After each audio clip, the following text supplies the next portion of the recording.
And welcome back to the Way of Truth through Torah, and we are here to dive into Revelations. Revelations, which number are we diving into? 6. 6 and 7. Yeah. So we're going 6 and 7. We went through 5 last week, hurriedly. Oh, wait. Do y'all have to leave at a certain time? Yeah. What time are you up at 6:30? No, I changed it. Oh, okay. To 5. She's going to be at 5. Okay. 4:30. I'm just kidding. 5. This is a short class today. Okay. So guys, should we go back over 5? Do y'all remember everything that took place in 5? Let's go back over. Let's go ahead and read 5, just to get us into 6. 5. Val, you want to read? I'm going to get reading about half of it, and then I'll turn it over to Chanel. No. No, I'm not going to turn it over to Chanel. Oh. Seth. My mouth. That's an impossibility. Revelation 5? Yes. Okay. And I saw in the right hand of him who sat on the throne a scroll written inside and on the back, having been sealed with 7 seals.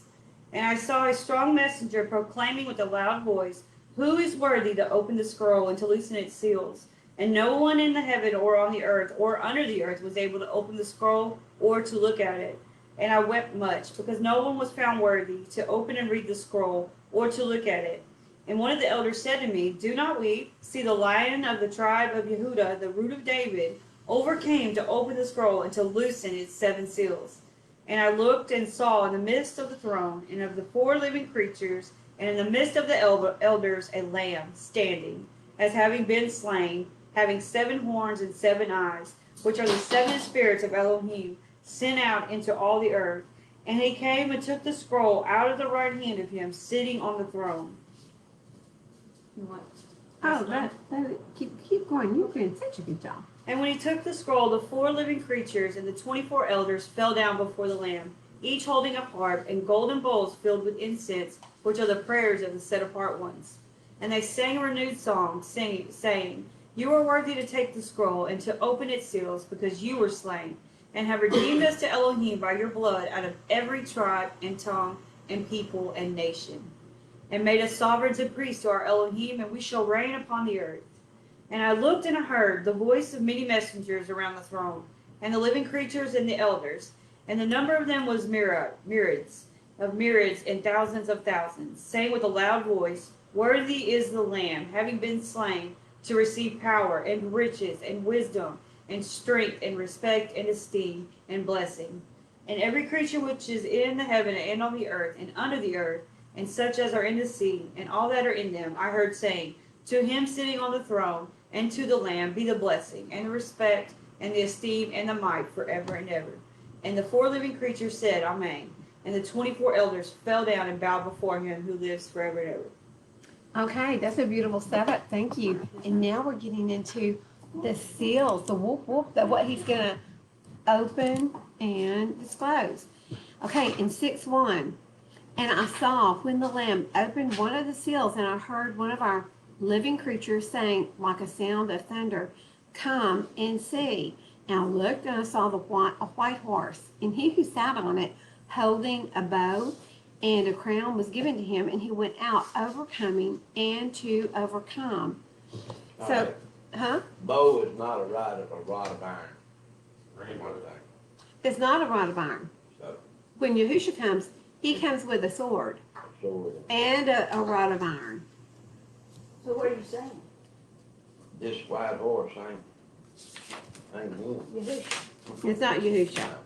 But But there. it said he was given the authority. He,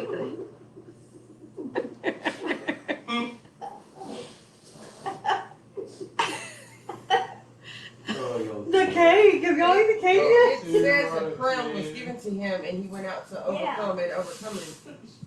Okay, so guys, listen. He's on a white horse. First of all, white horse is what every conqueror in this day and age rode in on when he was conquering another group of people or a nation or an enemy. They all came riding in on a white horse. The bow itself symbolizes who? Esau. it symbolizes Esau and Ishmael. So it symbolizes both of these. And who are they? Islam. Islam. Bad. They are bad. Boo. That's Not how I listen. think Not it all works. of them are bad.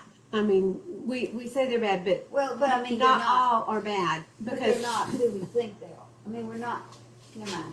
To them, we're infidels and they think they should destroy all of us. listen. That's if they are like totally into. But Radicals. I'm gonna tell you, most of the women, they are just sweethearts, and The the Muslim. Muslim women, Absolutely. Well, some of the men are too. yeah, they My are. doctor is. Yeah. So when we're talking about Islam, we can't really say they're all.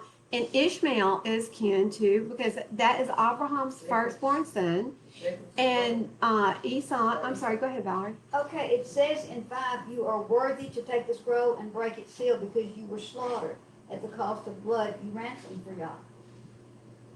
Okay, that's talking about Yeshua. That's talking about Yeshua. He's Well, it opening the says you're scrolls. worthy to take the scroll.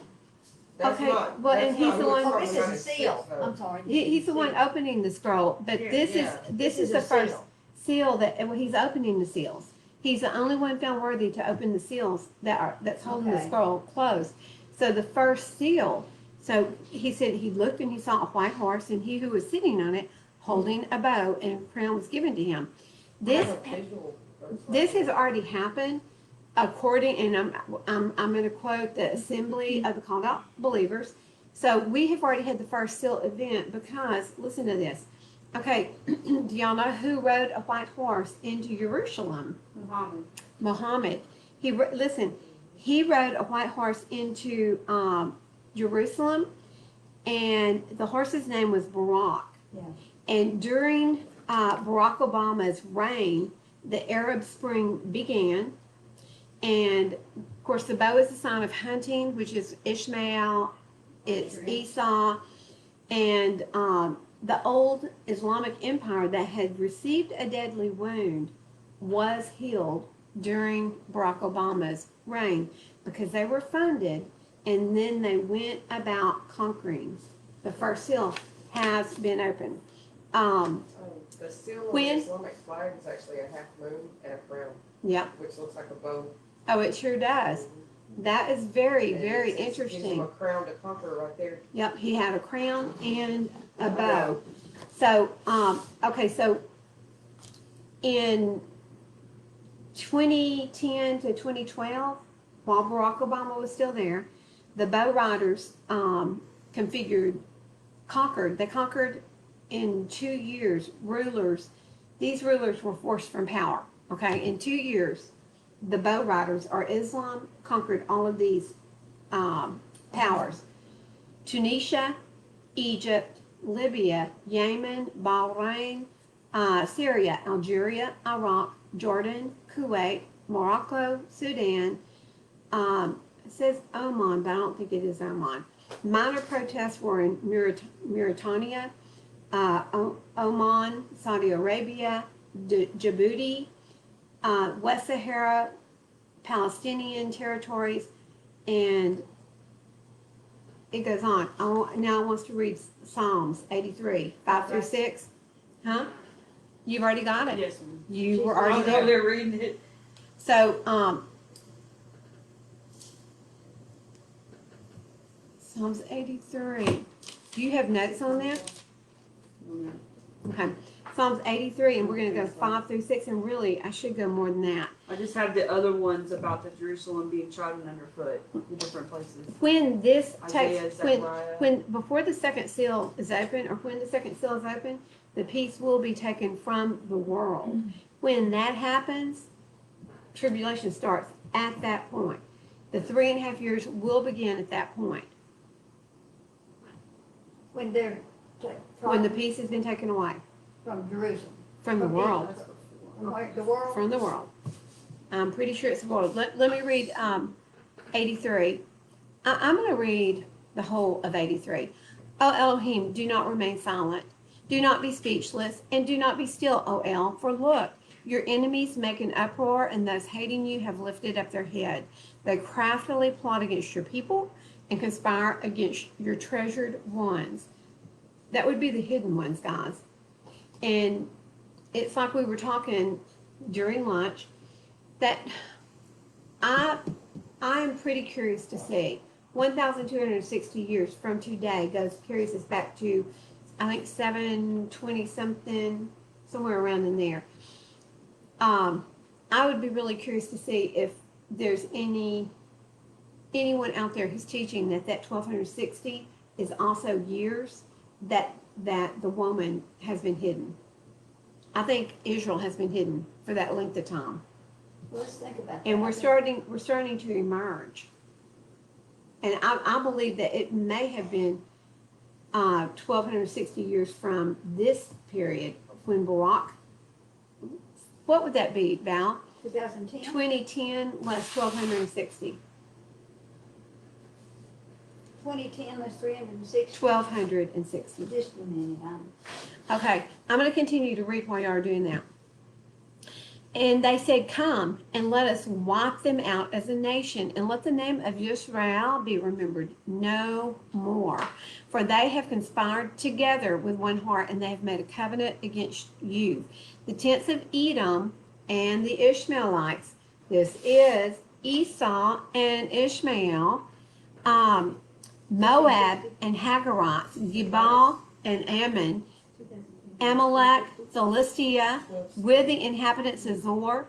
Asher also has joined with them, and they have helped the children of Lot, Selah, due to them as to Midian. So we are talking here, okay, so Edom is the Palestinians, Ishmaelites, Saudi Arabia, Moab is Jordan, east of the Dead Sea. The Hagarites are Gebal and Ammon and Amalek. So that would be northern Jordan, northeast of the Dead Sea. Philistia is Gaza and Hamas. And it's also Tyre in Lebanon. Well, Tyre is Lebanon. Assyria, of course, it's Syria, Iraq, and Iran. And all of these are Arabian occupation in very close areas. Giving land for peace does not work, guys. And that's what, when they start dividing up Jerusalem, that is the beginning. Go ahead. Haven't they already started? Didn't they? They have started, but they haven't done the major parts. Okay, but they did some of it. Okay, what did you say subtract? From 2010, subtract 1,260. 750. Yes. 750. I knew it was around 700 something. So about 750 AD. See what happened in that year. See if there's anything. See where the Christians were. See where the way of truth was. See where the Hebraic. See where the Nazarene were. I'm just really, really curious about it. I'm sorry. So, due to them as to Midian, Josie's gonna beat you, or Val. It's a race. What? Look, I can do it too because I've got a phone now. Yeah. Does you not have one? So what do we want to know in 750? Is it BC? AD. AD. I want to know what was going on in the Hebraic, in the house of Israel. What was taking place?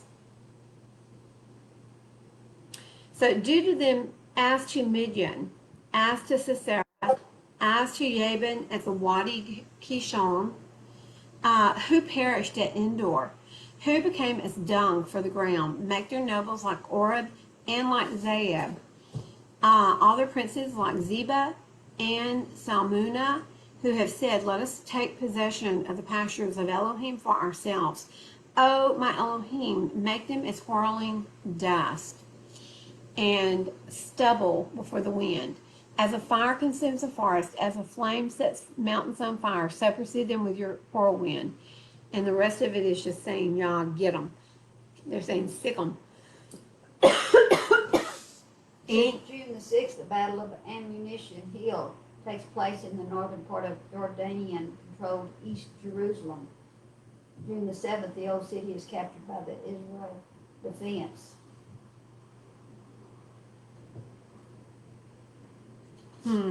Well, it would be interesting. I'm just really, really curious because a day is as a year, and a day is as 1,000 years. So if you take a day as a year, 1,260, because we have been silent. This group of people has been silent. We didn't even know the truth. I didn't know the truth until what, 15 years ago? Well, maybe 20 years ago. So that's when the truth began being shown to me. Okay, Jesse? Okay, so 722 AD in the wake of the Nero, and it goes from 722 and then to 1040. And so it says, in the wake of the Nero military defeat over Muslim forces, Leo III of Constantinople decided his nation's weakness lay in its heterogeneous population and began the forcible conversion of the Jews, as well as the new Christians. Most converted under Leo III clandestinely continued their Jewish practices. And then in 1040, the birth of Rashi. In Okay. 749, Muhammad's uncle took public oath as a leader. Well, I'm going to tell you, I still believe it's been silent. They Yeah. went, Well, yeah, They but went this just says underground. that he was making them shut down. He was telling them they had to convert to Islam. Then, or die. yeah. the So Christians they and went the Jews, underground. they We were know that the Nazarene were being trying to be wiped out at that time anyway. Okay, So it so was considered a medieval time. guys, I'm just going to tell you, I do believe, and this is my own thought, I don't have biblical backing on it, but I'm going to see if I can get biblical backing on this. But I do believe that the woman has been hidden by Yah for 1,260 years. I think the 1,260 will also come into play in the 3.5, but I do believe that the woman's been hidden. Okay, and a marriage, the bride, is she hidden? I mean, she hidden from the groom for a spell? She goes home to wait for him, and She has goes to stay home. ready. What? But When they're already considered married or betrothed, and that courtship continues. So she's not So this is hidden. gonna be before that, Okay. is that Yes. what you're saying? Yes. 1,260 days. But I'm saying, I'm asking the question, could there be a possibility it is also 1,260 years and 1,260 days? I believe they're both. I believe it's both. We're gonna search on Do you see what I'm saying? Okay, go to Daniel 11:39. And guys, I just want to tell the live streamers, I'm very underqualified to teach this. And I'm using a lot of resources to try to have a live study. But I'm highly recommending that everyone watch Isaac with the Assembly of Called Out Believers, because I think that he is spot on. And I think you'll learn a lot of things that you haven't heard before. Plus, he brings the history of everything into it, which is important. You can't just guess at this, because then you're going to end up with where the Christians are today. I guess that the grace is going to get us into heaven. Go ahead, Valerie. But that's what, I mean, he doesn't change, y'all doesn't change. No, he doesn't. So what happened during that time, it's gonna be what happens now. I mean, and if you know the history, Uh-huh. if you know the history, like he teaches, then it's gonna fall into place for you. You're gonna understand it more of what to look for now. Yes. But y'all remember, well, y'all may not, y'all are young, but Valerie, you and I both remember when these countries were falling. Remember Libya? Yes, I mean, I remember all these countries falling, and it's because they had been heavily funded. How much money did we give them? How many billions? bunch. We funded them. And guess what? That money didn't come back. Even though we broke the agreement with them when Trump came into office, that money never came back home. They still have it. Okay, in Daniel 11:39, and he shall act against the strongest strongholds with a foreign mighty one, which he shall acknowledge, and he shall increase in esteem and cause him to rule over many and divide the land for gain. This is going to be the Antichrist, the enemy, but the land has already started being divided. Let me tell you what happens to the land when it's divided. All the infrastructure that is there is done away with. They throw trash everywhere. It becomes polluted ground. Outside of the old city, on the gates that are the Muslim gates, it's trash. Trash piles heaped. So Remind me to tell you something after we're not online. So when the dividing of the land and the giving away of the property, it doesn't bring peace. It does not bring peace. Where's that verse that says that Yahweh says that you do not have the deeds for this land to be? Wasn't there something about that to not to sell it or? He says he says throughout, he said today, you don't get rid of the land. It's your inheritance Thought we had looked at something like that. forever.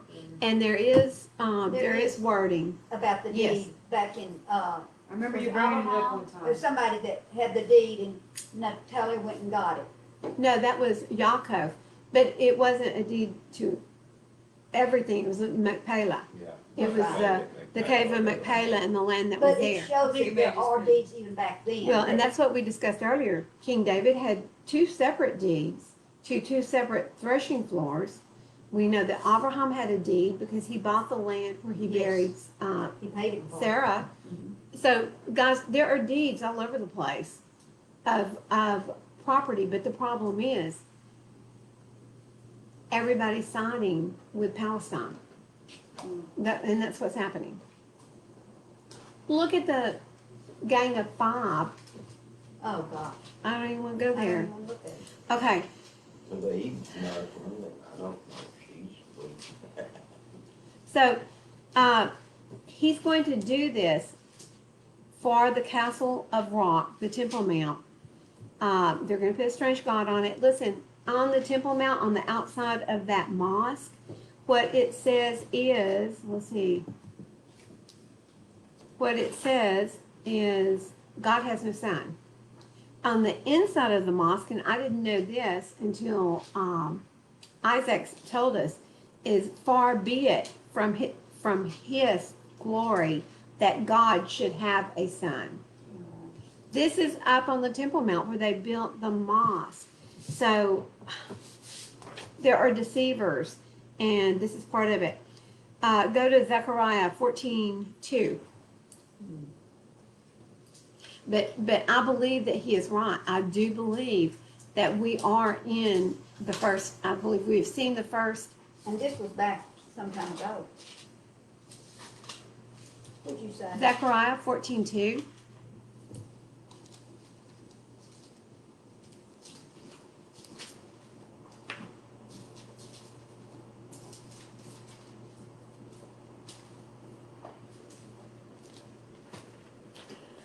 Zechariah 14:2.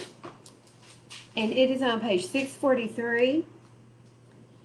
See, a day shall come for Yahweh, and your spoil shall be divided in your midst. And I shall gather all the nations to battle against Jerusalem, and the city shall be taken, the houses plundered, and the women ravished. Half of the city shall go into exile, but the remnant of the people shall not be cut off from the city.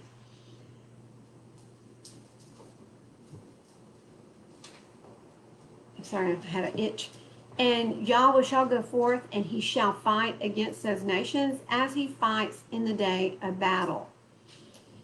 And in that day his feet shall stand upon the Mount of Olives, which faces Jerusalem on the east, and the Mount of Olives shall be split in two from east to west, a very great valley, and half of the mountain shall move toward the north, and half of it toward the south. And you shall flee to the valley of my mountain, for the valley of the mountains reaches to Axel, and you shall flee as you fled from the earthquake in the days of Uzziah, the sovereign of Yehudah.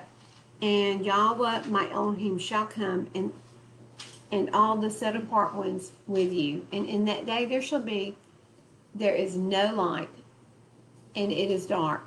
And this is the great day of Yah. And it shall be one day which is known to Yahweh, neither day nor night, but at evening time there shall be light. And in that day it shall be that living waters flow from Jerusalem, half of them toward the eastern sea, and half of them toward the western sea, in summer as well as in winter. That's just salvation and blessings right there. And Yahweh shall be sovereign over all the earth. In that day there shall be one Yahweh, and his name one. So we can go into Joel, and we can go into Ezra, and we can go into Matthew and Revelation and see all of this, and Amos. See everything that's happening here, but this is a lead up, and then the great day is when we have this great earthquake and the ground splits. But the bow rider, I believe he has already been. Okay, let me look at Revelation 11:2. Val, are you finding anything? No, Because you're looking for something. I am. That cast out of the court which is outside the dwelling place, and do not measure it, for it has been given to the nations. The outside of the court belongs to Islam. That's the nations. That's Islam. 42 figure. And they shall trample the set apart city underfoot for 42 months. Again, 42. What did we talk about today? 42. 42 is our trail through wilderness. 42 is the chaotic water that we have to pass through in order to get back home.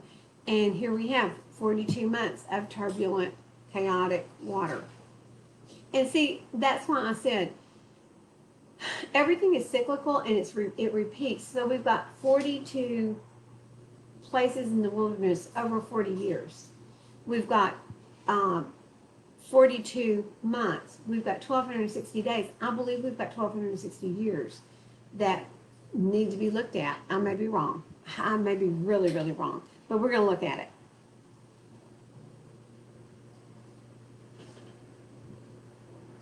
And I'm getting notification after notification of volcanoes. It's closer than we think. Oh, yeah. Yes, it is. It is. So 2 John 1:7. Don't stop looking, Val. I'll find it later. And I'm gonna start in 6. She's looking for that verse, and you're gonna find it. Which verse? And this is the love that we walk according to his commands. This is the command that as you have heard from the beginning, you should walk in it. Because many who are leading astray went out into the world who do not confess Yahushua Messiah is coming in the flesh. This one is he who is leading astray and the anti-Messiah. See to yourselves that we do not lose what we've worked for, but that we might receive a complete reward. Everyone who is transgressing and not staying in the teaching of Messiah does not possess Elohim. The one who stays in the teaching of Messiah possesses both the Father and the Son. If anyone comes to you and does not bring this teaching, do not receive him in your house or greet him. Guys, don't invite him in. We are not to have anything to do with these deceivers, right? For he who greets him shares in his wicked works. That's the same thing that Romans 1:28 says. Don't greet them. Don't invite them into your house. Don't enter into a threshold covenant with them, because once you invite them over your threshold, you're responsible for them. Okay. I think the name Yahushua means more than what we think. Because in thinking about this, Jesus is the lawless one, Yes. right? Yes. So, you think of, She said it. I did, and okay, and right, and Here's her address. No, I'm kidding. and so if you're using that, You're calling on the lawless one. okay, and in the end times, who's gonna come back? The lawless one. Jesus is gonna come back. That's who's coming back. Yes. And people are gonna be looking, and they're gonna say, here he is, because that's what we've been taught. Yes. So we've got to unteach. We have got to unteach. Okay, so we've gone through the first horse. What? Go ahead. No. Okay, I want to Okay, so is reiterate. it Leviticus 25:23 that you're looking for? The land shall not be sold in perpetuity, for the land is mine, for your strangers and sojourners with me. That's it. What is it? Leviticus 25:23. Girl, you are so good. Leviticus 25:23. That is it. I thought I had sold next to it. I went to Leviticus first. I couldn't I see gotta that. write that down. Thank you. That was gonna drive me crazy. Let's read some verses here. Wait, Yes. wait. No. Leviticus what? 25, 23. Okay. Got it. Thank you. We've only made it through the first verse. Where you want us to go? 2 Thessalonians 2. You know, this is what Isaac uses. Did you know that? No, I didn't. He uses complete Jewish Bible. Oh, yes. Oh, That you, one. oh, that one, Oh, okay. Wrong. Well, I was like, no, he is. I don't know. It's late in the day. I've got that one I too, know you that, did, that that's I what- will read from both of Yeah, them. you want. Okay, 2 Thessalonians what? Where is she? 2 Thessalonians 2, 3. What, Dennis? Huh? I've got anti-Messiah wrote point, verse 6. Well, man of lawlessness is in there too. Y'all are beating me. 6 says the man of lawlessness. Dennis. 2 Thessalonians 2, 3 through 11. Let no one deceive you in any way, because the falling away is to come first. Guys, what is the falling away? Right now, the church falling away. Apostasy. Where is the church right now? Oh my gosh. Apostasy. And the man of lawlessness is to be revealed, the son of destruction.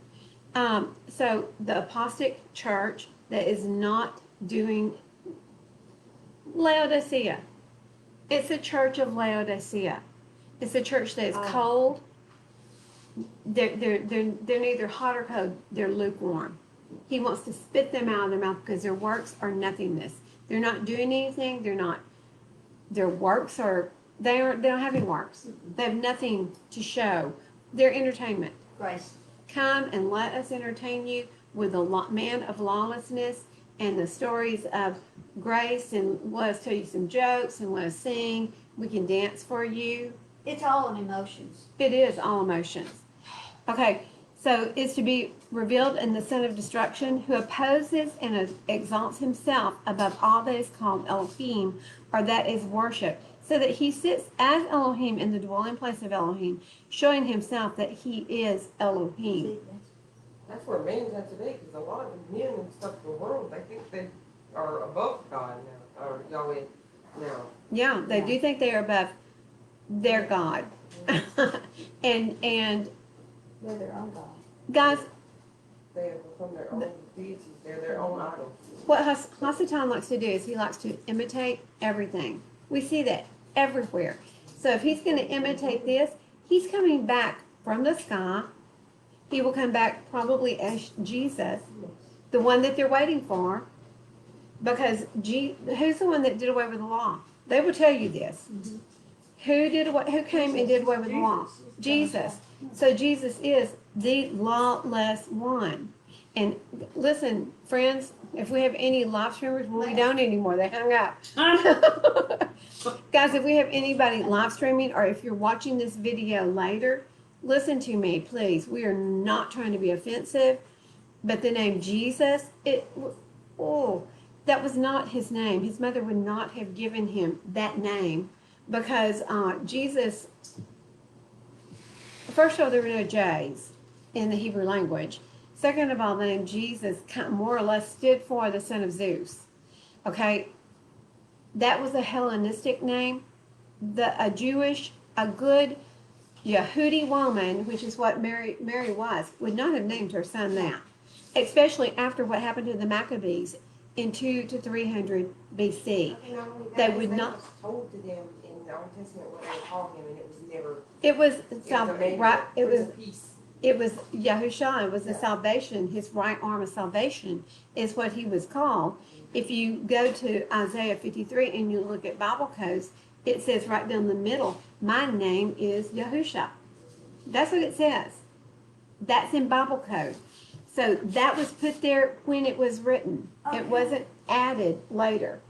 So the messenger came and told Miriam what to name him. Mm-hmm. Why would she tell him a Greek name? He wouldn't. That's right. He would not. It would be a Hebrew name, which is Yahushua.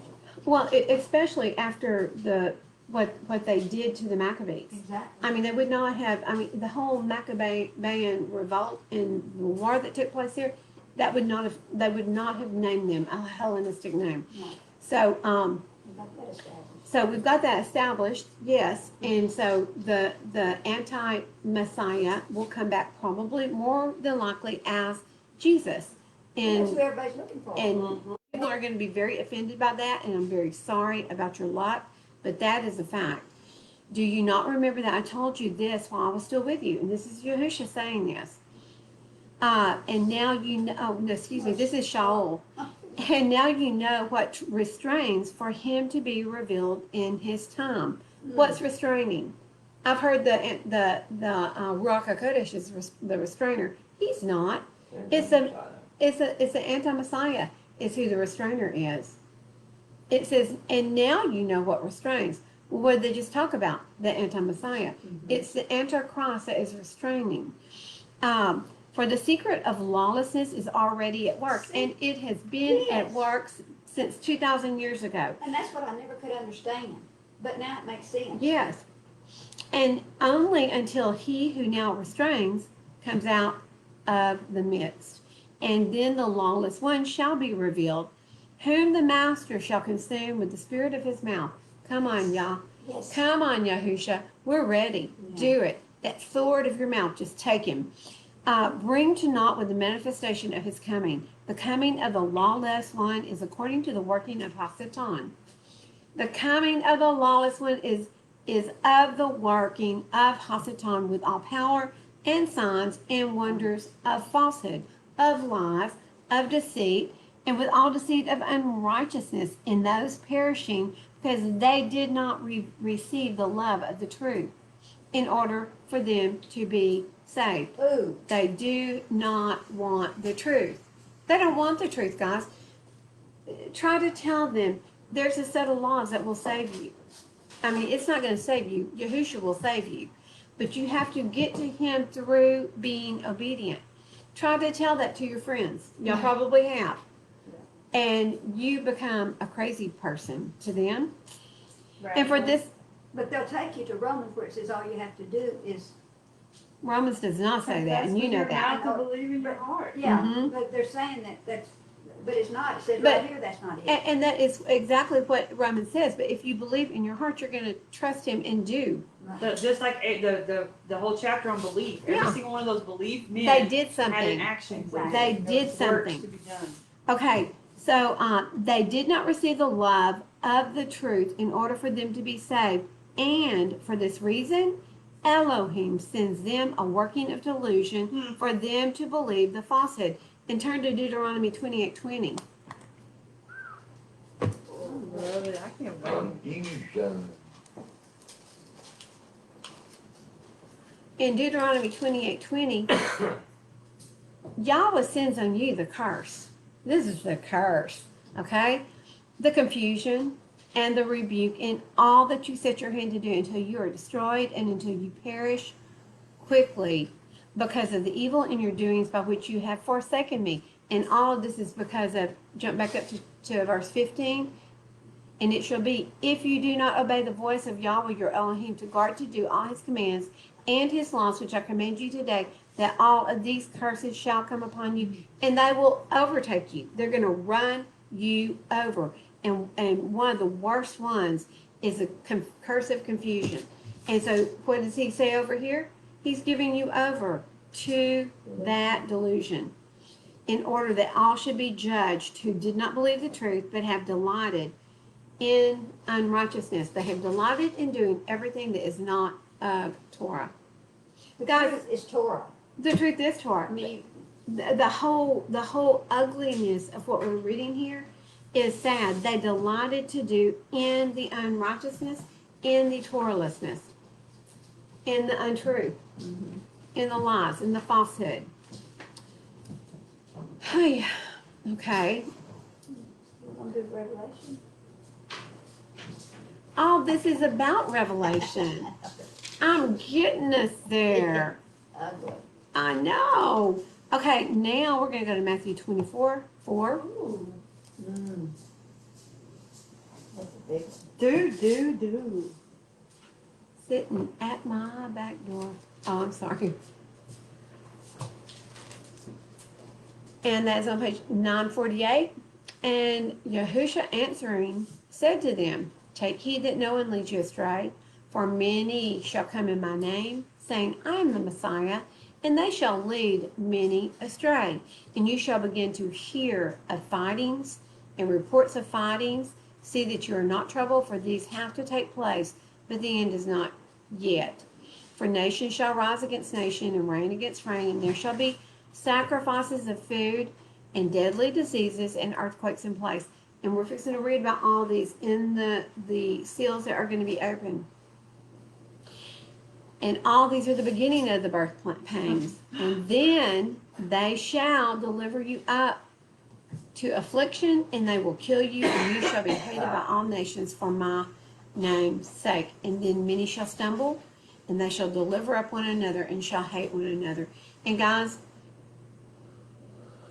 this means family member will turn on family member, and they will be turning you in.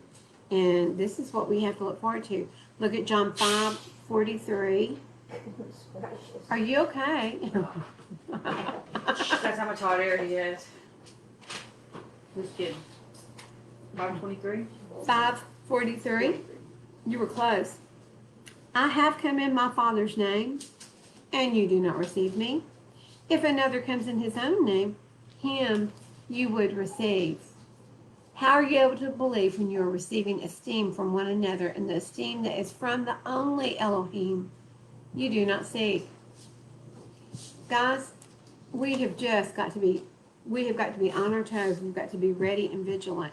And we're going to hit 2 more verses, and then we're going on to the second seal. Go to Dan 9:26. Are y'all falling asleep? No, I'm not. Why? Daniel 5:26. Daniel 9:26. Okay. Wake up. I'm kidding. My brain ain't working. Okay, 9:26. And after 62 weeks, Messiah shall be cut off and have not.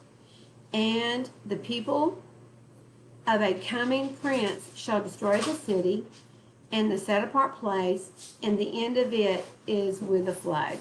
And waste are decreed, and figuring until the end. Fighting until the end. Figuring and fighting until the end.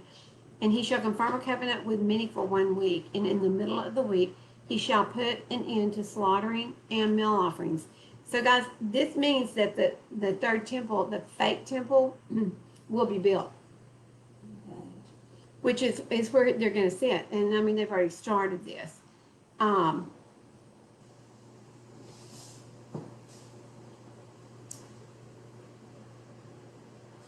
Messiah shall be cut off and have not. There's going to be a lot of killing, and the people of a coming prince shall destroy the city. Guys, there is going to be a lot of death. Okay. A lot. There have been. Look at Chicago. The shootings, you've got kids killing their parents, kids killing their grandparents. It's crazy. It's just an increase. I've noticed just in 20 years, man, the increase in the amount of numbers of, and that's just what we hear about. That's not the ones that don't make the news. Yep. You know, that's not even counting the ones that don't make the news. Okay. So we are past the first seal, guys, and we are waiting for the second seal. When we see the second seal happen, when we see what I'm fixing to read happen, What? then three start the countdown. And listen, You don't think it started? the second seal has not started, because it would have started according to Isaac, 2 weeks prior to Pesach, which would be Abib 1. And we're fixing to get into all that. But Abib 1 is when it will start, and it will end in the fall feast. I do remember hearing you say that. You go back What 2 year? years and a half, huh? I mean, is it, nothing, go ahead. So you go at 2 years and a half year, and it puts you at the spring festivals at the first of Abib, which is the first day of the new month, first day of the new year on the Hebrew calendar. It's in the spring. Verse 3, and when he opened the second seal, I heard the second living creature saying, come and see. And another horse, fiery red, went out, and it was given to the one who sat on it to take peace from the earth, and that they should slay one another. And a great sword was given to him. So this is like dragon red, but only fiery. And this color of red normally stands for war and bloodshed. It sounds like the new world order, because when that takes place, or a global world order. World War there's- III is what there's this gonna sounds be like. A lot of death, I mean, Yeah, this, it's so, gonna be with some leader. yeah. With the sword, you know. Well, this sounds like, to me, it sounds like World War III beginning, the very beginning of it is what it sounds like to me. So when this happens, and it will happen on the 1st of Abib on the Hebrew calendar, okay? I'm not talking about the Hillel calendar that the Jews use. I'm talking about the Hebrew calendar. And guys, listen, we don't know which calendar is correct. We're doing the best that we can do, and we are following the calendar of Zadok and Enoch. To me, it's kind of intermingled there. But that is the calendar we're following. We're doing the best we can. It may not be that one. We'll see. Okay, so this horse is fiery red. He went out to the one that sat on him to take the peace from the earth. So he's going to be bringing a great bit of war and destruction. And people are going to be slaying each other, one another, and a great sword was given to him. So we're looking at war and bloodshed. Of course, the color of the dragon is red, but this is fiery. It's like a fiery. Like made a flag of China, A what? Chinese flag. It's a blood red color. Well, this horse is going to be fiery. I mean, Blood red like color. fire. And of course, the first seal was Islam, and so I look at a lot of the seals as being they're revealing of different countries that are trying to come in and overtake us or something. And the Chinese. Well, and this isn't Japanese about governments- America. This is about The world. Jerusalem. Absolutely. It's about Jerusalem. Okay, verse 5. And when he opened the third seal, I heard the third living creature say, "Come and see." And I looked, and I saw a black horse, and he who sat on it holding a pair of scales in his hand. And I heard a voice in the midst of the four living creatures saying, "A measure of wheat for a denarius, and 3 measures of barley for a denarius, and do not harm the oil and the wine." So we're talking about the spring harvest. You've got the barley harvest is Abib. It's what starts on Abib is the barley harvest. You got the wheat harvest 50 days later. And, well, on our calendar, Val, would you look it up? It's always on the same day. I think it's on a Sunday. And it's that one right there. Look up 50 days past the first day. Yes, if you just flip it over and over, you should find probably the third month is probably about where it's going to be. So it's 50 days, not past, huh? Past the first day? No, past unleavened bread. So it will have Shavuot. Okay. So flip your calendar 2 months. Go to the third month. And do you see Shavuot in there? Or Pentecost? Feast of Weeks, yes. That's it. Okay, so that's what date is it? 15. Okay, so it's on the 15th and it's on a Sunday, right? Okay, that's every year. That's the beauty of the Zadokian calendar. The 15th was what though? The 15th of the third month. And it's on this calendar, it starts every year on the same day. I mean, it really is orderly. There's no chaos. Confusion. There's no confusion. It is really a beautiful calendar. But I'm having trouble keeping up with it because I need one that's printed out that we can put on the wall. I'm really picky. I want it with all the Torah portions already on it. I want it with all festivals on it. Yes. I'm picky. So we're going to have to make our own. Okay. So we're now into the third. Okay, so the scales this is going to be famine. It's going to be war. It's gonna be, there's gonna be a lack of food. I mean, the scales are measuring out the food for a denarius. Okay, now in the day and time when this was written, most of the soldiers made a denar. Or year's wages, wasn't A dinar was a day's wages. it?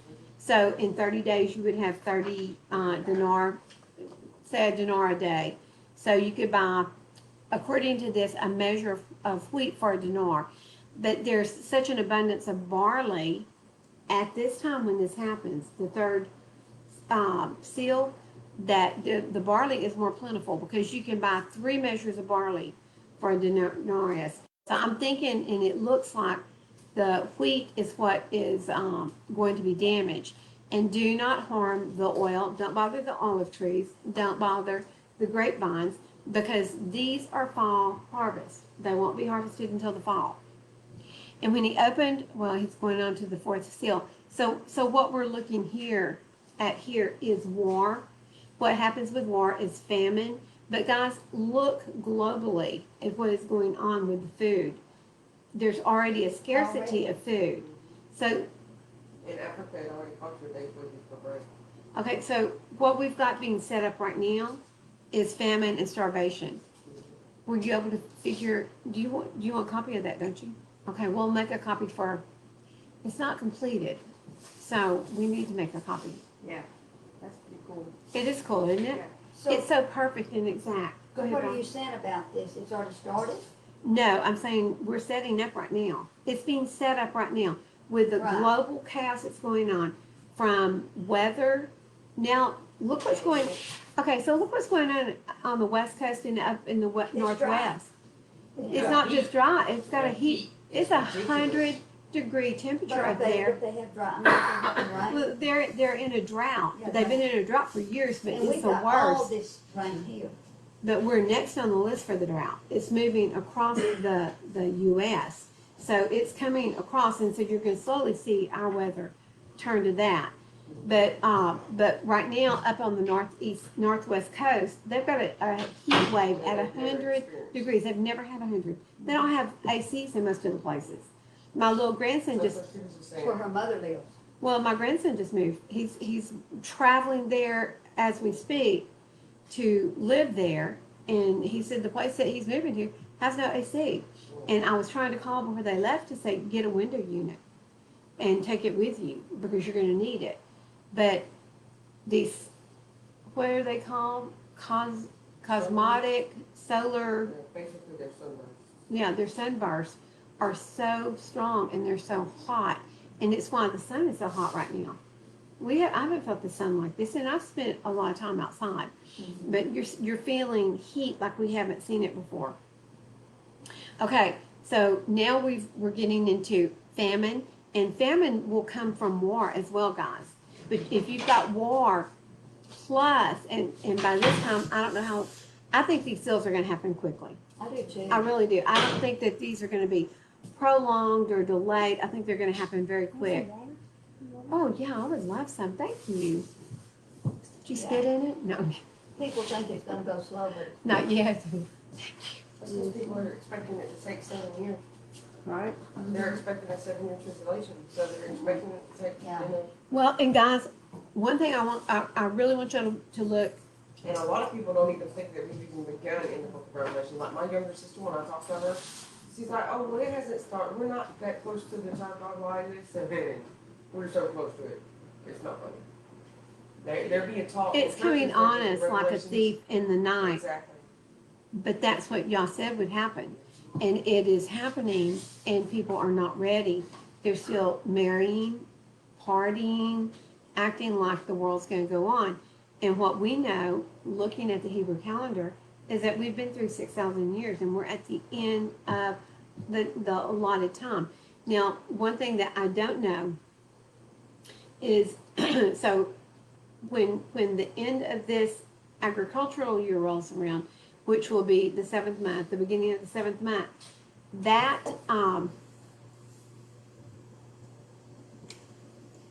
will start the Shemitah year. Shemitah. Wait, will it start then, or will it actually start next to Beeb. I think it starts next to Beeb. Yes. Okay. Well, let me tell you something. Y'all said the first of the year, the head of the year is a Beeb 1. Okay. And what has happened is the Jews have gotten us off on Rosh Hashanah. There's no Rosh Hashanah in Scripture. You're not going to find it. Rosh Hashanah is what they call the 7th month, first day. That's not what it is. It's Yom Teruah. It's the Feast of Trumpets. So they start their new year on that time. That's not the new year. That's not the new year that y'all gave us. It's the first of.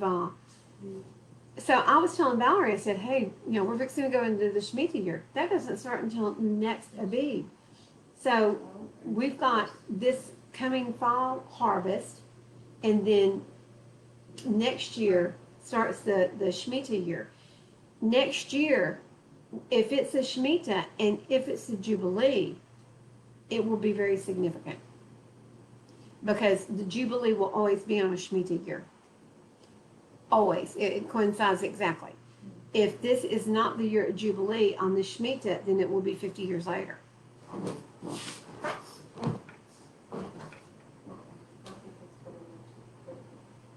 Yeah, I mean, every little time clock I got in my body tells me that something just is coming.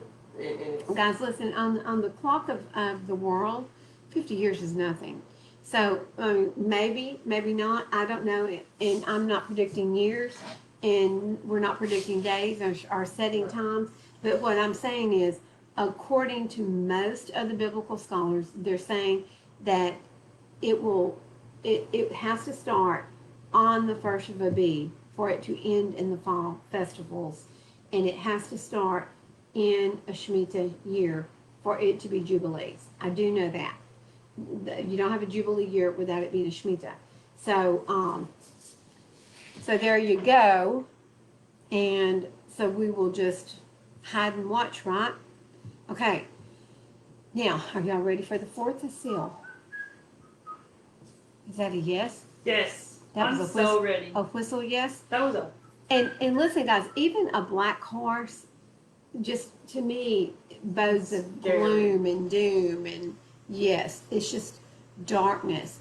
Okay, and I heard a voice in the midst of the four living creatures saying, a measure of wheat for a denarius, and 3 measures of barley for a denarius, and do no harm to the oil and wheat. Now, I'm glad y'all got to hear that again. 7. And when he opened the fourth seal, I heard the voice of the fourth living creature saying, come and see. And I looked and I saw a pale green horse. And I did look it up in the Interlinear Bible, and pale is chloros, which is green. So it is a pale green horse. That in itself signifies something, but for the life of me, I don't know. I would call it a sick horse, but what would y'all call it? Y'all got a I lot. think the pale green horse signifies, because it says, keep reading, it says, and death and Sheol followed with him, and authority was given to them over a fourth of the earth to kill with sword and with hunger and with death, and by the beasts of the earth. I honestly think that the chemical warfare and the biological weapons that they have are going to be part of that. I really do, because the stuff that they created, like the COVID pandemic, I think that was just a taste or a foreshadowing of what's to come. Okay, and speaking of that, Zombies. okay, speaking Exactly, zombies. Okay, speaking of Waving that, the national teeth. okay, shh, y'all gonna get us knocked off here. Nobody's listening, so it's probably good.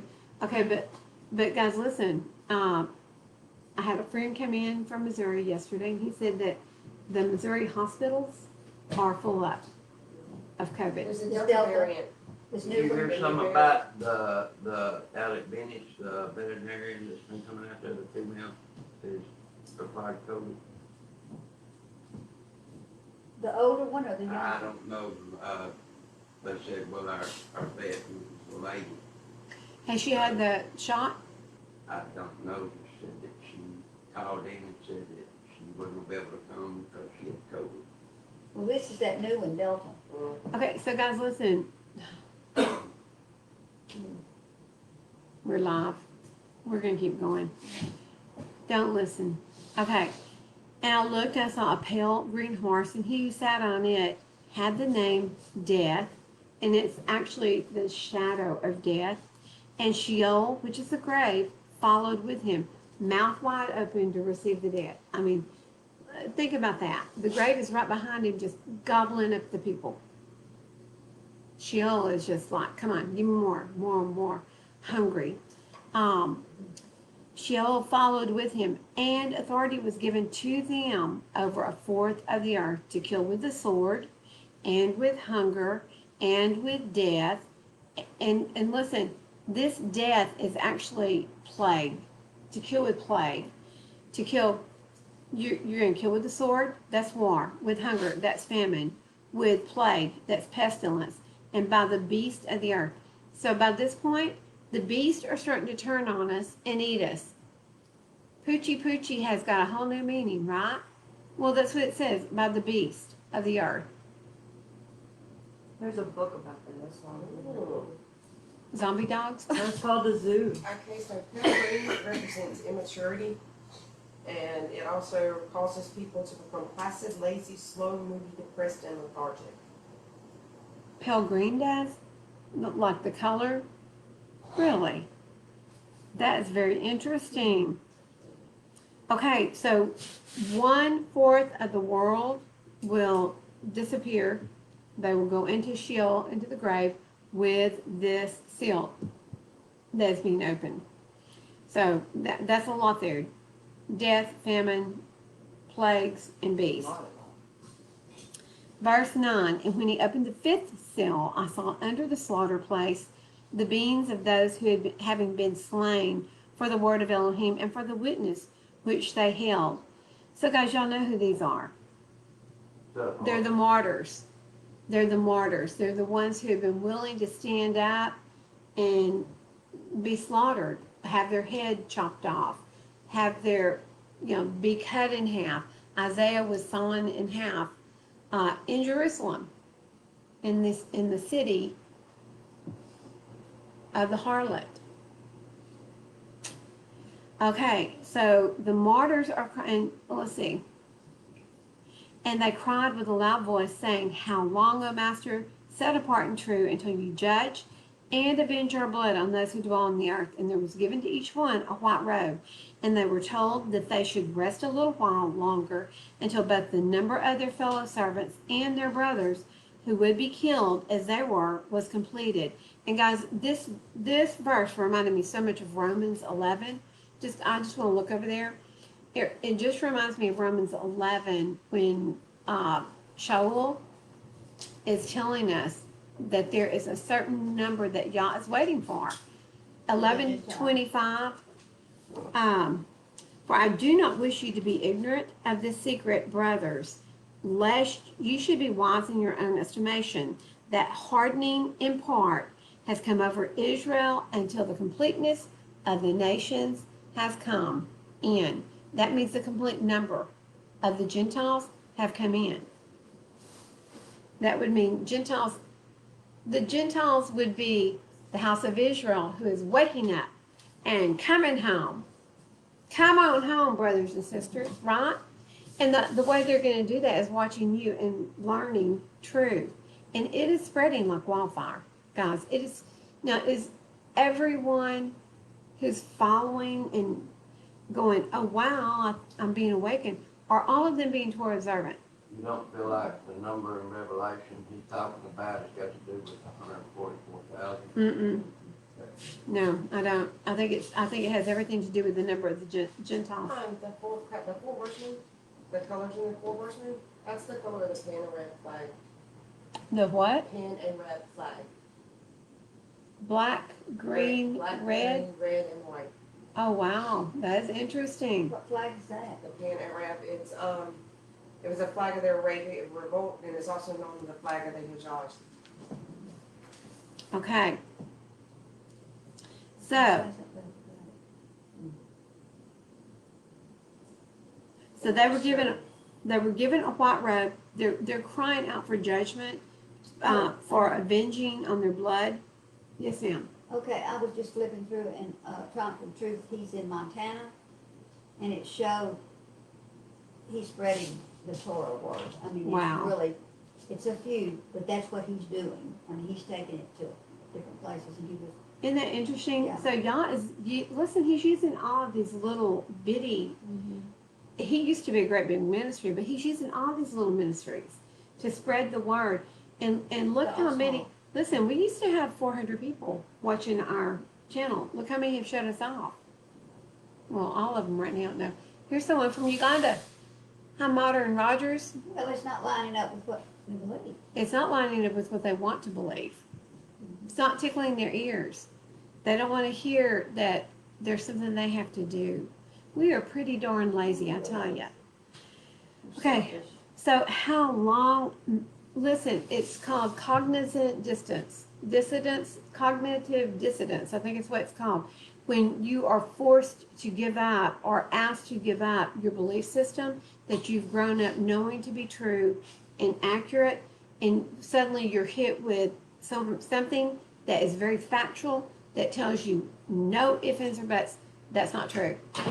You suffer cognitive dissonance. Check that out and make sure I'm spelling that right, someone, because your body can't handle it, your mind can't handle it.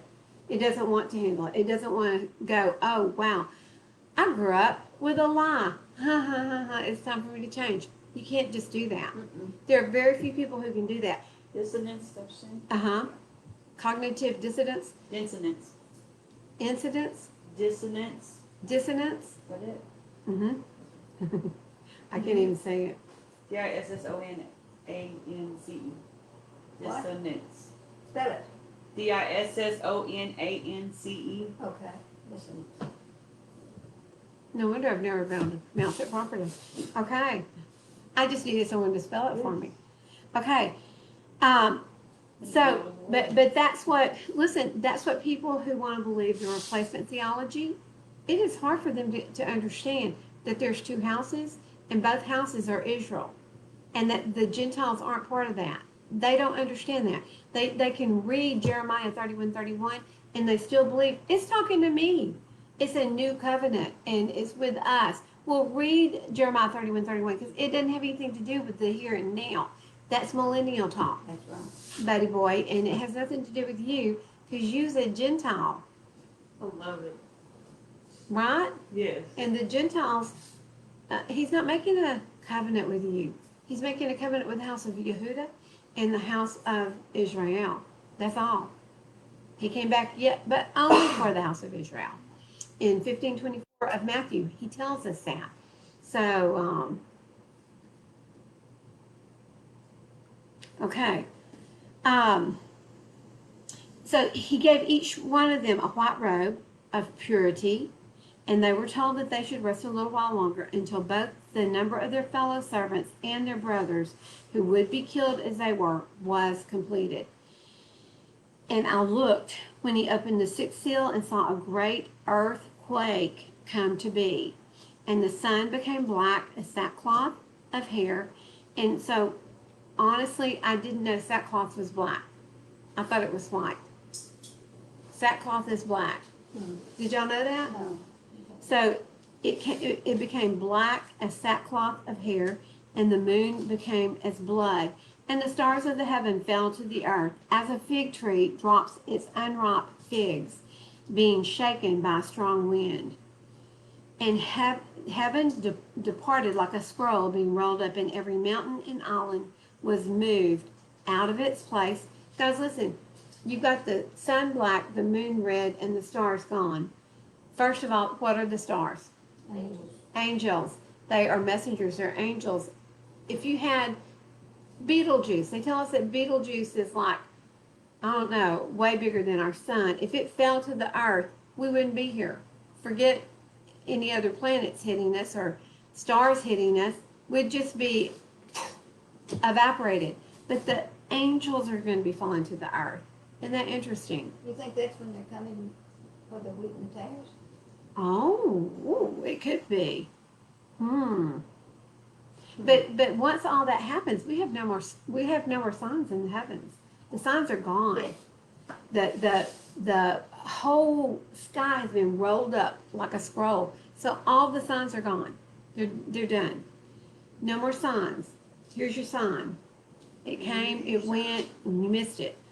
And heaven departed like a scroll being rolled up, and every mountain and island was moved out of its place. This is what? It's a great day of Yah, isn't it? I want us to read this real quick. Micah 5, 7 through 15. Oh, you know what? We may not get through 7 today. You were in for 7 and 2? Yes. I love your faith. Micah what, 5? I'm very shocked. Micah 5. Where did time go? Yeah, Valerie's talking too much. She won't shut up. You say 7? Micah 5. Micah 5. I know I'm at 5, but 622. what? 20 what? Page 622. Well, I got that, but I don't know what verse. 7 Well- through 8. I haven't gotten there yet. Oh, Micah 5, 7 through 15. Micah 5. Huh. Oh, I'm going to start over here. 5. I'm going to start in 7:5. Trust no friend. Rely on no companion. Guard the doors of your mouth from her who lies in your bosom. A She's in 7. Micah 7 now. She confused her. She told her she was reading in Micah 5 and she jumped to 7. Oh, I'm going to go to 5. Where are you? I'm sitting right here in front of you, Val. You ain't either, because I can't find you. Okay, I'm supposed to be in Micah 5, 7. But I saw this in Micah 7, and I was like, oh my gosh, I gotta read that. Okay, Micah 5, 7. And the remnant of Yaakov shall be in the midst of many peoples, and that's nations, as dew from Yahweh, as showers on the grass, which do not wait for man, nor delay for the sons of men. And the remnant of Yaakov shall be among the nations, the Gentiles, in the midst of many peoples, like a lion among the beasts of a forest, like a young lion among flocks of sheep, who, if he passes through, shall both tread down and shall tear, and there is no one to deliver. Let your hand be lifted up against your adversaries, and all your enemies be cut off. And it shall be in that day, declares Yahweh, that I shall cut off your horses out of your midst, and I shall destroy your chariots, and I shall cut off the cities of your land, and I shall pull down all of your strongholds. And guys, I mean, think about this. If we had an EMT and it hit, and suddenly none of the vehicles work, our chariots are blown. They're gone. Most of us have no horses, except for our feet. So we're all coming to your house. Transportation is nil. You'd have to walk and carry. Mama shower. In the back. Yeah, I got you. Walk and tote. Ready. So, you need to get the pack and play ready. But let's go to 7. I want to read this too. Oh wait, I'm gonna keep reading you. In 5, after 11, he says, I will cut off the cities of your land, and I shall pull down all your strongholds. So, DC gone, all the state capitals gone, cities closed, shut down, maybe nuked, like Josie's saying. And I shall cut off witchcraft out of your hand, and let you have no magicians. And I shall cut off your carved images and your pillars from your midst, so that you no longer bow down to the work of your hands. Ooh, Catholic Church, get ready, because all your idols can come down. I have another Every thought. steeple could come down. I have another thought on the witchcraft and magicians. We have cars now that can drive themselves. We have technology that can do things for you, Hmm. and that's pretty, you know, Witchy. yeah. You know, your refrigerator can tell. Samsung has a refrigerator now that can tell you when you need to buy milk and when you need to get eggs. It's a Samsung Smart TV. Balance off of weight and camera, so it doesn't have anything to do with witchcraft. Yeah, it's technology. I mean, Which, listen, but the thing but is, it's the works of your hand that we're bowing down to because we're putting those things. but I'm gonna tell you what's gonna happen. If an EMT did hit, it would disable all of that. So no more smart anything. We're going to be dumb again because we won't have our Goodness. iPhone and we can't look stuff up. I do enjoy that. I enjoy the ability to just pick up your phone and look up the data that you're wanting. Any question you have, you can ask. May give you a wrong answer, but you got an answer. The information's all there. It is. Then you can dig through it and verify. Serious thing. I'm going to read this really quick. I did not say that, Siri, okay? I did. She doesn't. She's not going to talk to you anymore. She didn't have to talk to you about. The loving, committed one has perished from the earth. There is no one straight among men. All of them lie in wait for blood. Everyone hunts his brother with a net. Both hands are on the evil to do it well. The prince asks for gifts. The judge seeks a bribe, and the great man speaks the desire of his being, and they weave it together. The best of them is like a prickly plant. The most straight is sharper than a thorn hedge. And the day of your watchman and your punishment has come. Now is their confusion. Trust no friend. Rely on no companion. Guard the doors of your mouth from her who lies in your bosom. For a son is despising father. Daughter rises up against mother. Daughter-in-law against mother-in-law. The enemies of a man are the men of his own house. As for me, I look to Yahweh. I wait for the Elohim of my deliverance. My Elohim does hear me. Do not rejoice over me, O my enemy. When I have fallen, I have risen. When I sit in darkness, Yahweh is a light unto me. Wow. Okay. Now we're going to turn the page. And we're in verse 15. And the sovereigns of the earth. And we're in Revelation 6. The sovereigns of the earth and the great ones and the rich ones and the commanders and the mighty and every slave and every free one hid themselves in the caves and in the rocks of the mountains and said to the mountain and rocks, fall on us and hide us from the face of him sitting on the throne and from the wrath of the Lamb. This is great fear, guys. I mean, for the mighty ones of the planet to be doing this, there is great fear going about because the great day of his wrath has come, and who is able to stand? So this is, I want to read some verses about the great day because I do believe that this is the day that we are saved from.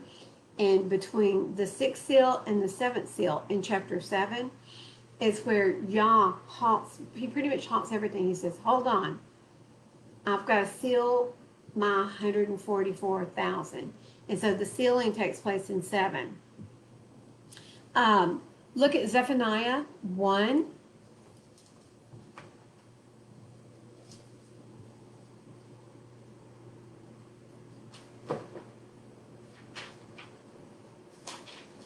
You know, for 144,000 is obviously, and then there's not a lot, there's a lot of people that ain't getting in there. Well, no, there's a multitude with them. So they're not by themselves. Those are just the specifically chosen ones. And I'm afraid. They're the elect. I'm seeing some of the stuff you're saying in this right here. Yes. Isn't that cool? Yes, I'm looking at them hiding, about the passages, Yes. the Antichrist, the dragon, the gloomy, all the different little. Val, that's what we need to do. We need to link Revelations to that because this is the trail we're on right now. We need to There's do our that. map. There is our map. Zephaniah what?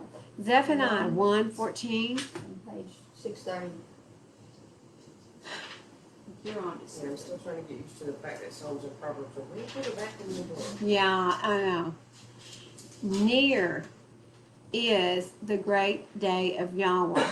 Near and hurrying greatly. The noise of the day of Yahweh. Let the mighty men then bitterly cry out.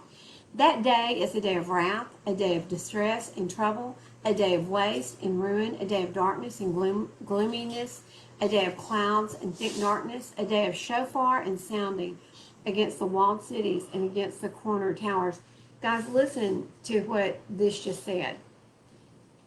There's going to be noise, and this is totally a day of chaos. Can you imagine being in the cities and hearing shofar blast against your cities, against the walls of your condominiums and all that. And I shall bring distress on men, and they shall walk like blind men, because they have sinned against Yahweh, and their blood shall be poured out like dust, and their flesh like dung, and neither their silver nor their gold shall be able to deliver them in the day of the wrath of Yahweh. And by the fire of his jealousy all the earth shall be consumed, for he makes a sudden end of all those who dwell on the earth. That's after, Yahusha appears in the sky and we're whisked out. Yes. That's it, that's it. That's all it. gonna be protected. So everything's going to be happening bang, bang, bang. The way Isaac describes it, the seals, the trumpets, the shofar blast, the bowl, is it the bowls, the seals, the blast, and the bowls, they're all together. Like 111, Boom, boom, boom. 222, 333. Yeah, yes. Okay. That sounds like all those that were without Torah will be judged without Torah, and poof, they are gone. That is, No doubt. well, No, no, that they will die, but judgment doesn't come for another 1,000 years. Exactly. Yeah. They'll just be in Sheol That- asleep That until- they will there's gonna be. be They physical. won't be asleep. If they have not been righteous, they will not be asleep. Don't even get confused there. They will go through torment for 1,000 years until judgment seat. When Yahusha says, okay, today's judgment day, and it will be on Yom Kippur, and the books are pulled out, it will be after 1,000-year reign of Yahusha, with Hasatan in his little jail cell, having to behave for 1,000 years, and then he's released. And after that, the Great War, and then comes the judgment seat. Okay, so I have a question for you, and then this may just be one of those out there off the wall questions, but, if you die and you don't have Torah and you're tortured for those 1,000 years, is there a possibility that you think that they have a chance to? No. None? There is none. So then they just And I go to will- the second judgment and then they're done. Yes. That's the first judgment. I'm saying. There's second. no second judgment. It's the only judgment they will hit. There's no judgment. You're either righteous or you're not righteous. Okay, and Yah knows the heart. And so I'm going to read that from Ezra. I'll read it as proof. So go to Acts 2:20. So could that be, okay, what are you saying, right? That's gonna be, what are you saying about this right here that you just read? All of that's gonna happen here on earth after we're gone, the day of Oh, wrath. that's a great day of wrath. Okay, And there will be a lot of people that survive and walk into the millennium, the millennial. And then I mean, we haven't even gotten to the witnesses yet. So, I mean, we've got a lot to go. well, I know, but I'm just trying to figure out. So the people, and I think this was what Dennis was, the people that were without Torah that die, that's when their torment is. Right, that's when they're tormented. They'll see and they'll know. It's like Lazarus, the rich man, that said, go tell my brothers. He could see that what he had missed. Well, it says, and by the fire of his jealousy, all the earth shall be consumed, for he makes sudden end of all those who dwell in the earth. Well, but still, there's a third that goes into there's a third that live. I mean, Isaac said that. And others have said that. So I don't know. I don't know about that. That's a discrepancy. But there will be those who live to walk into the millennial reign, and then there will be those who are resurrected to live in the millennial reign. Right. Those that walk into it will be just like Elijah. And Who was that's what whisked the away. representation of the two witnesses were the ones that would be resurrected, and the ones who are transferred, just like Enoch. Yes. So I don't know whether he pulls the ones that are still alive, because the ones that are alive are not necessarily righteous. There will be some righteous among them, but these happen to be the ones who have lived through the tribulation. Okay. Okay. In Acts 2:20, the sun shall be turned into darkness and the moon into blood before the coming of the great and splendid day of Yahweh. So this hasn't happened. and it may be happening the day prior. And it shall be that everyone who calls on the name of Yahweh shall be saved. But how do you call his name if you don't know his name? That's what I was saying a while ago. Mm-hmm. You gotta call the right name. You gotta call the right name. Okay, we're gonna go to Joel. Well, Two. back up just a second, Zephaniah, in chapter 2, it tells us, seek Yahweh, all the nations of the earth who have done his fabulous, seek righteousness, seek meekness, if so be that you are hidden in the wrath of God. So he's gonna hide his righteousness Mm-hmm. in that day that, the earth shall be consumed by, the fire of his jealousy. But then still there will be those that walk into the millennial reign. I mean, Well, that's what he's talking about here. well, but he's talking about the righteous. That's the righteous that he hides. He doesn't hide the unrighteous. It's only the righteous that are hidden. This is the righteous, the unrighteous will go into the mountains and try to hide them, and Mhm. the mountains that fall on them and hide them. Mm-hmm. Yeah, I know it. It's probably not gonna look anything like what we think it's gonna No. look like anyway. Okay, we're going to Joel 2:11 first. Anybody got a page? Where else, 609. Joel? What else is? 609. Joel 2:11, and Val is so quick. The page. Person. That's how I learned to I flip through my know. Bible. Me too. I didn't even know where anything was when I got here. I had no What? idea. Oh wait, 2:11, and 2:11 says, "And Yahweh shall give forth his voice before his army, for his camp is very great. For mighty is the doer of his word. For the day of Yahweh is great and very awesome, and who does bear it? Yet even now, declares Yahweh, turn to me with all your heart, and with fasting, and with weeping, and with mourning, and tear your heart, and not your garments." Wow. Rent your heart. Don't rent your garments. That's what he's saying. Turn back to Yahweh, your Elohim, for he shows favor and is compassionate, patient, and of great loving commitment, and he shall relent concerning the evil. That's beautiful. And then go to 2:31. Joel 2:31. Oh, wow.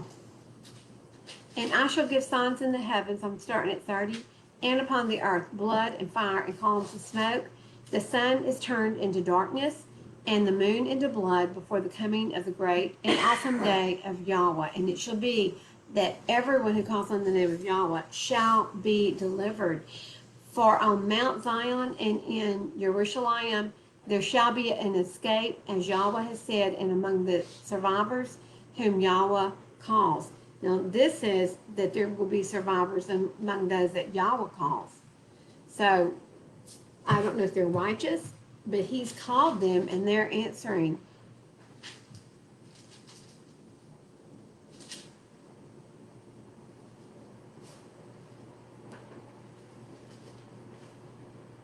Okay.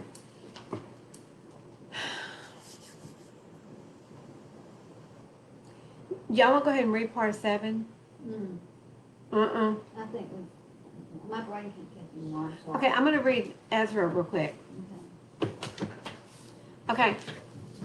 Check out, please, y'all check out Isaac, because I want to make sure that when I'm speaking there about people going into the millennial reign who are not saved, I want to make sure that is correct. Okay? Well, even those survivors we were just talking about in Joel could not be. They could still be called, Mm-hmm. even though they're not righteous. Those could be the ones he needs to walk into the millennial reign. Well, and he called Ahab. Yes. So we need to look at that, because I don't want anything coming out of here that is not accurate. And when y'all question, then it makes Are me you reading in Ezra the scriptures, or are you reading in Ezra? second Ezra, Okay, the Sefer. all right.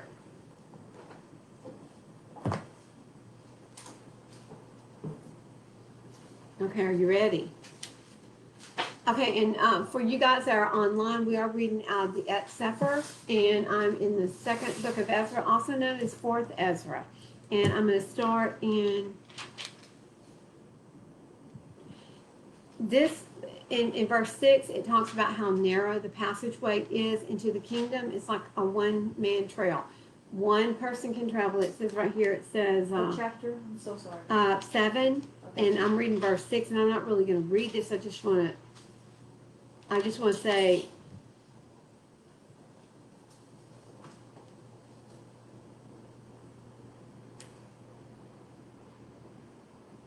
okay.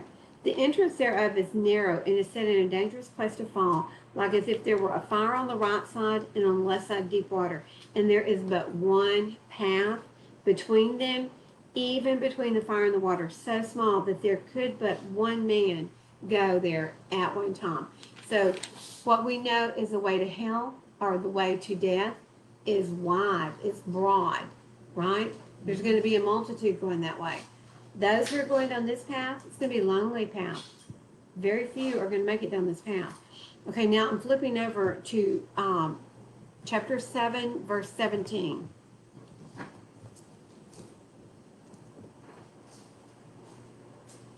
I'm going to start in 15. Now therefore, why disquiet yourself, seeing you are but a corruptible man, and why are you moved, whereas you are but mortal? Why have you not considered in your mind the thing that is to come, rather than that which is present? So this is an angel. He is talking to Ezra, and Ezra is very upset because so many people are going to die. He's very upset about this. In fact, he's traumatized. I mean, it's traumatic to think of the amount of population that's gonna perish, that's not gonna make it. It makes you want to cry. It does. Okay, now I'm in 17. Then answered I and said, O Yahweh Adonai. He's actually talking to Yah here. Or Yahusha is who he's talking to. You have ordained in your Torah that the righteous should inherit these things, but that the wicked should perish. Nevertheless, the righteous shall suffer straight things, and hope for wide. For they that have done wickedly have suffered the straight things, and yet shall not see the wide. And he said unto me, there is no judge above Elohim, and none that has understanding above El Elyon. For there be many that perish in this life, because they despise the Torah of Elohim that is set before them. For Elohim has given straight commandment to such as came, what they should do to live, even as they came, and what they should observe to avoid punishment. Nevertheless, they were not obedient unto him, but spoke against him, and imagined vain things, and deceived themselves by their wicked deeds. Instead of El Elyon, that he is not, and knew not his ways, but his Torah have they despised. Listen to that.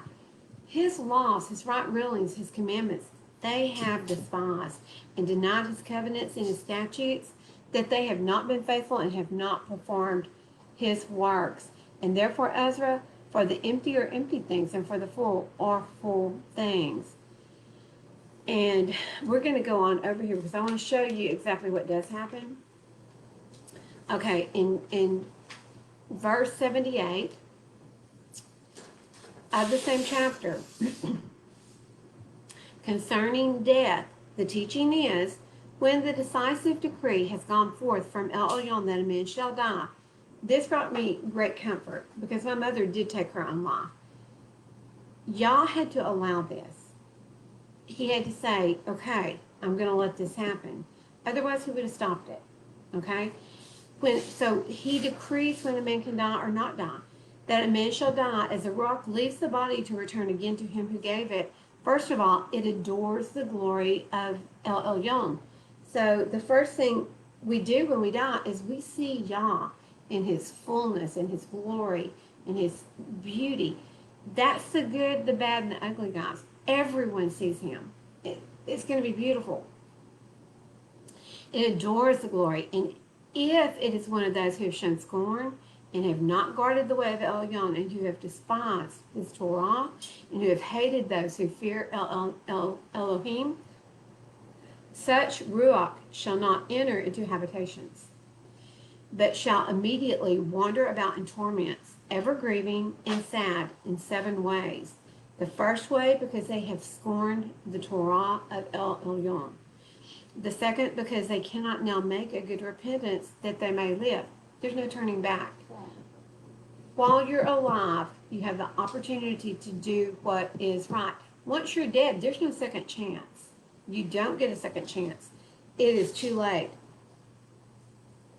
And it reminds you of the people who didn't get on the ark, with Noah telling them, it's going to rain. I know you don't know what rain is, but there's going to be water falling from the sky, and it's going to flood. I know you don't know what a flood is, but the water's going to get deep, and you're going to drown. Repent, be saved, get on the ark. Who did it? Not one person. What did they do? Crazy old man. Look at that crazy old man living with all those animals. Crazy old man.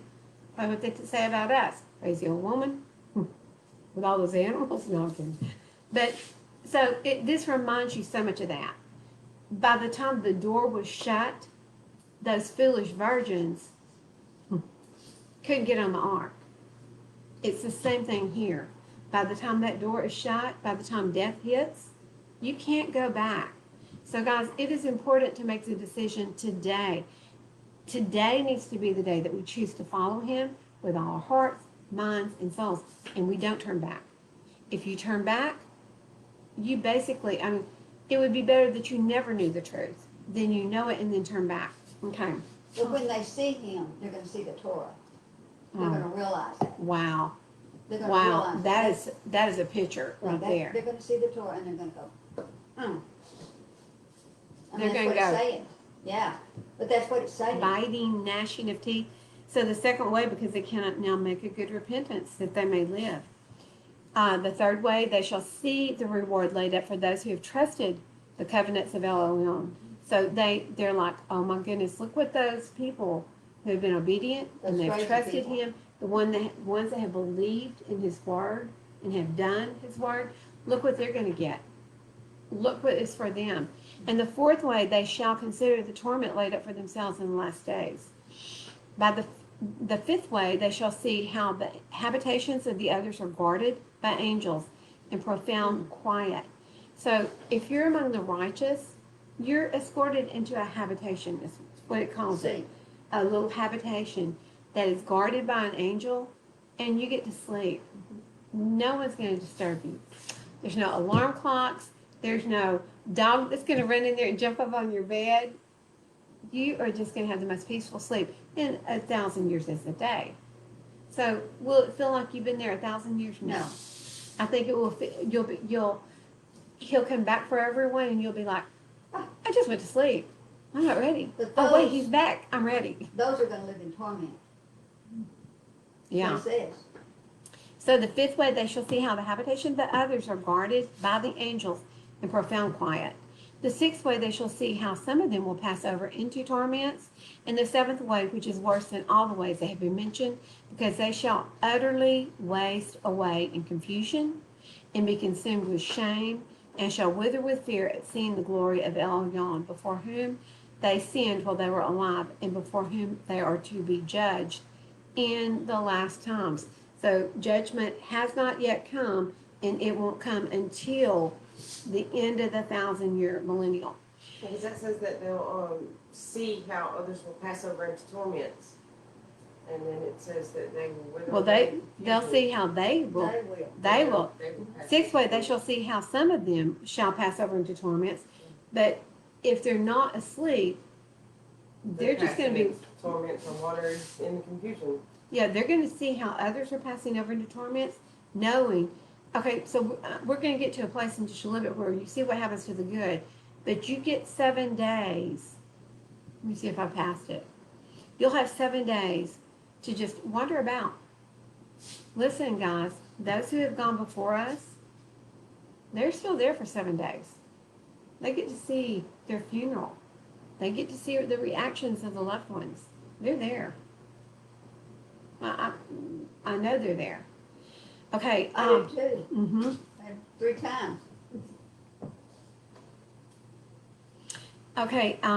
In 88, now this is the order of those who have guarded the ways of Elohim, when they shall be separated from their mortal body.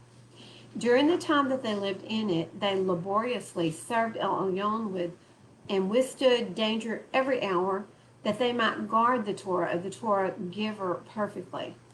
I mean, at the threat of death, they're guarding the Torah of the Torah giver, which is Yahusha. They're guarding it perfectly. Therefore, this is the teaching concerning them. First of all, they shall see with great joy the glory of him who receives them, for they shall have rest in 7 orders.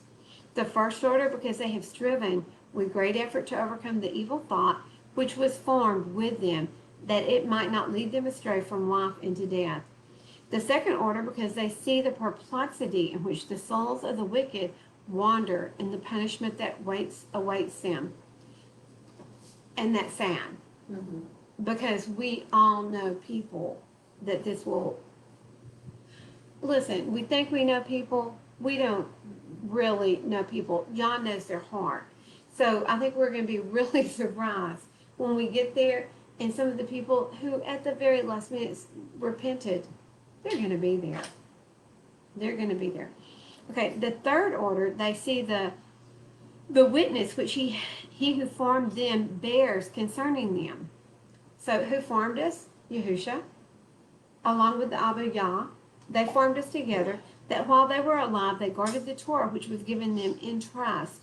The fourth order, they understand the rest which they now enjoy, being gathered into their chambers and guarded by angels in profound quiet, and the glory which awaits them in the last days.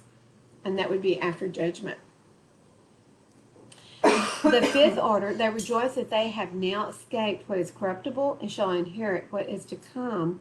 And besides, they see the straits and the toil from which they have been delivered, and the spacious liberty with which they are to receive and enjoy immortality. So they're going to see, they get to see even past the sleeping chamber. They get to see what awaits them in eternity. And I think that is really cool. I'd be like, can I skip to sleep? I just want to go there. I mean, you know what I'm saying? Just ready, let's go. Okay, the sixth order, when it is shown to them how their face is to shine like the sun, and how they are to be made like the light of the stars, being incorruptible from then on. And the seventh order, which is greater than all that have been mentioned, because they shall rejoice with boldness, and shall be confident without confusion, and shall be glad without fear, for they hasten to behold the face of him whom they served in life, and from whom they are to receive their reward when glorified. This is the order of the souls of the righteous, as henceforth is announced, and aforesaid are the ways of the torment which those who would not give heed, shall suffer hereafter. Oh, here it is. I answered and I said, will time therefore be given to the souls after they have been separated from the bodies to see what you have described to me? And he said to me, they shall have freedom for 7 days, so that during these 7 days they may see the things of which you have been told, and afterwards they shall be gathered in their habitations.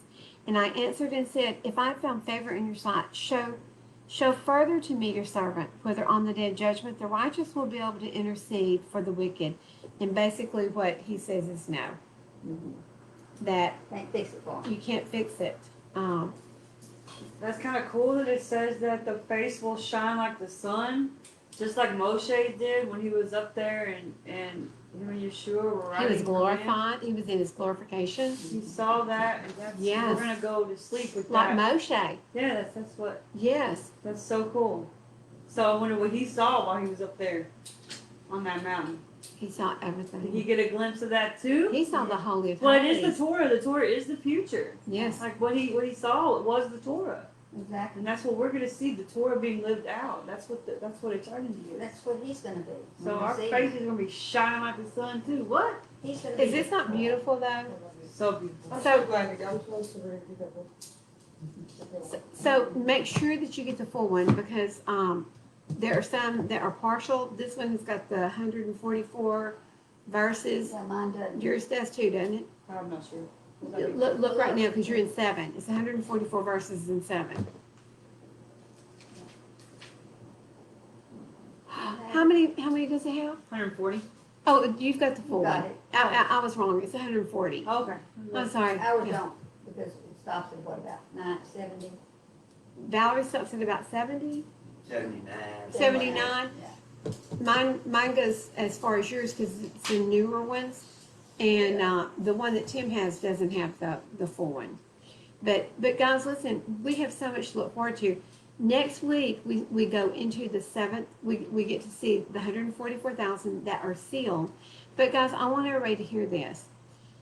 He looked and he saw a great crowd, which no one was able to count. So I heard the number of those who were sealed, 144,000 sealed out of all the tribes of the children of Israel. And guess who wasn't sealed? Dan. Dan's tribe was not sealed. Do we know why? There is speculation. Now, Joseph his tribe was sealed, but so was Manasseh. So was Joseph, Ephraim and Manasseh. Ephraim, Ephraim was not mentioned and Dan was not mentioned. Joseph and Manasseh were mentioned. So there were 12 tribes, but Dan and Ephraim were not mentioned. Neither of those were mentioned. And there's no tribe of Joseph. I know that. So that's going to be interesting. So I don't know. I studied on it too long and then ran out of time. So, but we've got a lot more to go. But the 144,000, I think that they seal the rest of the multitude. The what? He said after the 144,000 were sealed, he said, I looked and I saw a great crowd, which no one was able to count, out of all nations and tribes and peoples and tongues, standing before the throne and before the Lamb. This is after they've been resurrected. It's the ones that have been brought before the throne. But I'm not real sure that this is not, all of the saints throughout the ages. So there's more than 144,000. See? Yes, there's way more. So many that it cannot be counted. But we've been here 6,000 years. So there's been a lot of people on this earth. But I'm wondering if this is maybe even some of the families of the 144. Because if they're sealed, you know that they've been living righteously. So, It's just so much. So you said Ephraim isn't mentioned? huh? You said Ephraim isn't mentioned? No, look at it. Look at the ones that were. That's the tribe you claim to be a part of. Look and see. No, that was just a joke. Why? No, look at the tribes that were sealed. But what I'm saying is in Genesis 48:19, when Jacob is blessing his two sons, he says that Ephraim will be the nations. He says, and his seed is to become the completeness of the nations. He's talking about Ephraim. He's the end of the nations. And so that's the exact terminology used in Romans 11:25. When the completeness of the nations comes in, that would be the completeness of the nations. The Ephraim. Ephraim. This Isaac did a thing about it on 2 sticks, and he said it was a prophecy fulfilled about the houses. I don't know, you have to listen to one of those 2 sticks round It's things. Ephraim and the house of Judah that are going to be the two witnesses. Is it still raining? Yes, right, a little bit. He thought he was you. Oh, I'm sorry. We're still live streaming. Okay. Oh, So live streamers, listen, I hope you understand the importance and the urgency of the time that we're living in, because time could be short. We could be 50 years off. We don't know. But it doesn't matter. If you walk out on the street, if you go outside your house, it's raining right now. If you go outside and you get struck by lightning, bye-bye you, and you won't get a second chance. That's what we just read in Ezra. So make sure that you have everything in line for your life, everything in line with your choice, and don't delay. Guys, pick up the scriptures. I don't care if it's the NIV, the Message, read it. read it. No, don't.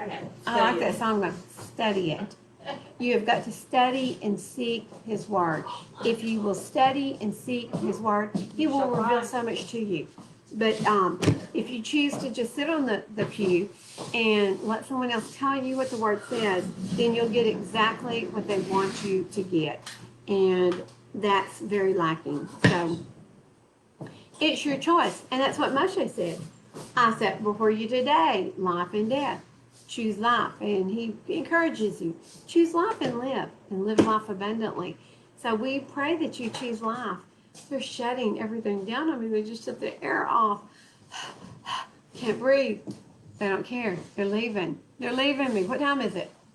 6:30. Oh, I gotta leave too. Okay, so Shabbat Shalom. We still got a few more hours left here in Texas for this beautiful Shabbat, this beautiful rainy Shabbat. So we pray that you too. They said it was raining a while ago. You were asleep. I was not asleep. You were asleep. Listen, you can't even speak your words right. I was not asleep. I wasn't asleep.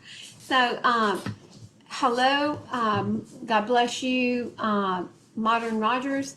And may Yahweh bless everyone who is tuned in, whether you're tuning in live or later on to a replay. We do have a YouTube channel that this will be posted on. And so watch it over if you want to. Get in touch with us if you have questions. Know that we love you and we pray for you daily. I was not asleep. Like now. Dennis, come here. Since you weren't asleep, come pray us out. Abba, Father, we just thank you for this Shabbat, Father, and such a beautiful day and the time that we spend with each other, spending it with you, Father. We just thank you for the ministry here that we can come and just seek you, Father, seek you more and more. We learn so much each time that we come, Father. And we just ask that you continue molding us and making us, Father, and just opening your word up to us, Father. We love you. We thank you. In the precious name of Yeshua HaMashiach, we pray. Amen. Amen. All right. So Shabbat Shalom. Shalom. Have a peaceful day. May Yah bless you and keep you. May his countenance shine upon you. And may he give you his peace, his shalom. Shalom.